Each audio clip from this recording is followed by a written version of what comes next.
1,653 words, 9,731 characters, above the 1,500 word minimum. The script is clean and complete. Here's the full voiceover script. The American Council on Exercise tested 13 ABBY exercises. The crunch ranked near the bottom. That is the exercise filling almost every ab routine on the planet. The 5 movements in this video are what actually build a six-pack.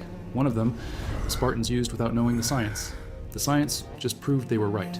The exercise that turned Bruce Lee's midsection into what it was does not involve a single crunch. It requires your entire body to become a rigid rod from shoulder to heel, the dragon flag. This movement was popularized by Bruce Lee and later adopted by every serious gymnast and calisthenics athlete who wanted a midsection built to take force from any direction. The reason it works is simple. To hold your body almost horizontal with only your shoulder blades touching a surface, every muscle from your chest down to your hips has to fire simultaneously.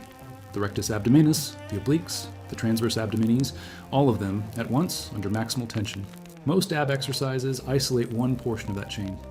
The dragon flag loads the entire chain at once, which is why it builds the kind of thickness and density that crunches never produce.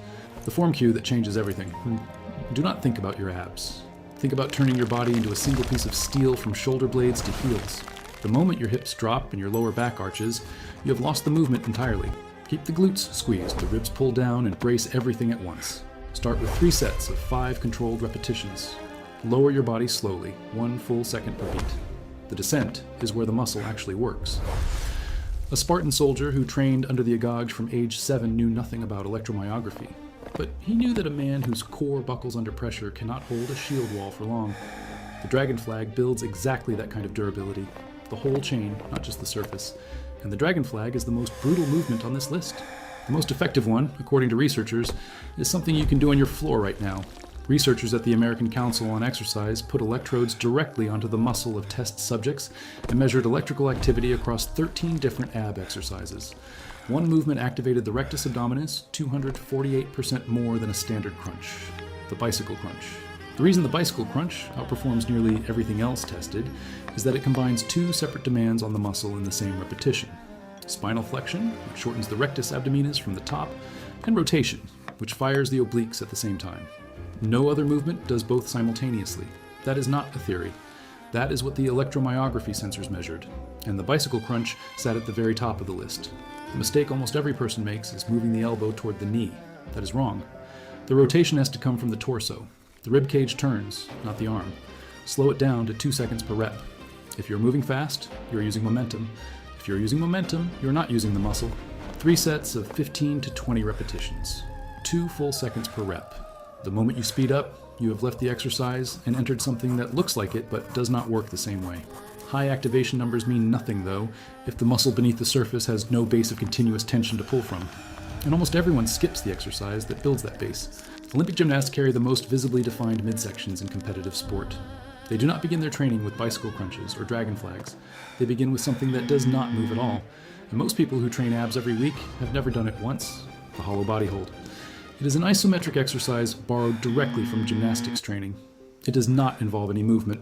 What it trains is the single most important skill for every other exercise on this list, the ability to maintain a braced posterior pelvic tilt under sustained tension. When you press your lower back completely into the floor, pull your ribs down and in, and hold your arms and legs just off the surface, you are forcing the transverse abdominis, the deep muscle that sits beneath the six-pack, to stay contracted. That muscle is the foundation the rectus abdominis braces against. Without it firing continuously, every other ab exercise loses a significant portion of its effectiveness. The form cue. The lower back must stay in contact with the floor for the entire hold. The second a gap opens between your lumbar spine and the surface, the position has broken. Arms reach long past the ears. Legs stay low, just above the floor. 3 holds of 20 to 30 seconds. Build toward 45. If the Spartan warrior in the Agag could hold a loaded stance for hours in training without breaking position, you can hold a floor position for 30 seconds without letting the lower back lift.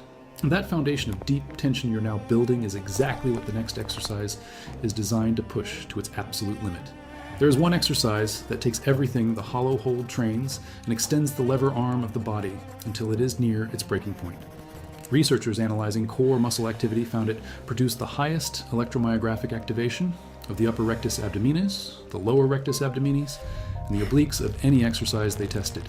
It costs less than $10 to do at home. The Happy Wheel rollout, The AB wheel rollout is mechanically a moving hollow hold.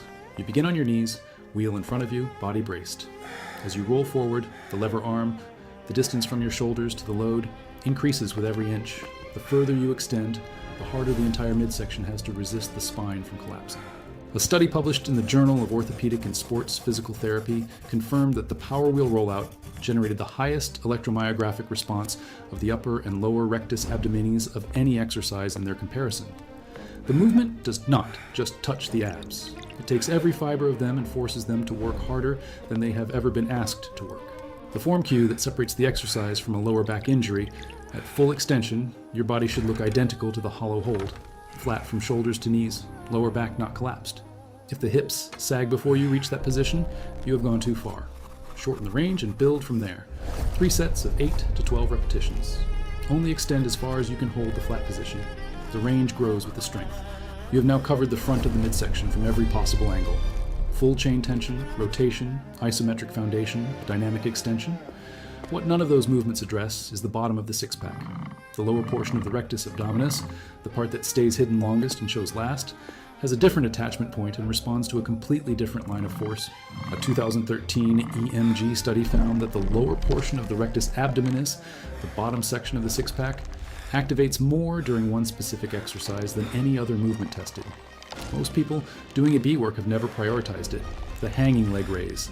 Research comparing crunches to leg raises consistently shows the same thing. Crunches bias the upper rectus abdominis because the shortening happens from the top down. The hanging leg raise shortens the muscle from the bottom up, pulling at the lower attachment point. A study using diagnostic ultrasound published in 2024 confirmed that leg raises cause significantly greater thickness change in the lower segments of the rectus abdominis than the crunch did. Those are the segments that sit below the navel, the ones that take the longest to appear and that no amount of crunching will fully reach. The form cue that most people miss this exercise is not about raising the legs, it is about curling the pelvis. At the top of the movement, the hips tuck under, the lower back rounds slightly, and the lower abs contract hard into a full contraction. If your legs simply swing upward without that pelvic tuck, you're training your hip flexors. The Spartan who carried a heavy Aspis shield, low and steady, trained hip flexors too. But that is not why you are here. 3 sets of 10 to 15 repetitions. If a full dead hang is not yet accessible, a captain's chair or a hang with bent knees is a valid starting point. What cannot be modified is the tuck at the top. That is the rep. Everything before it is just setup. 5 exercises. Every region of the midsection loaded. No crunches.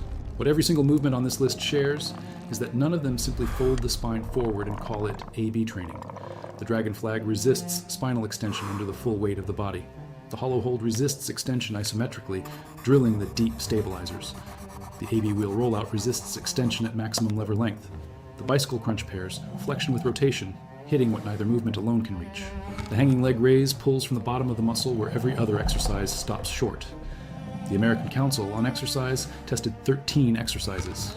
The crunch, the one that dominates nearly every beginner program, ranked near the bottom.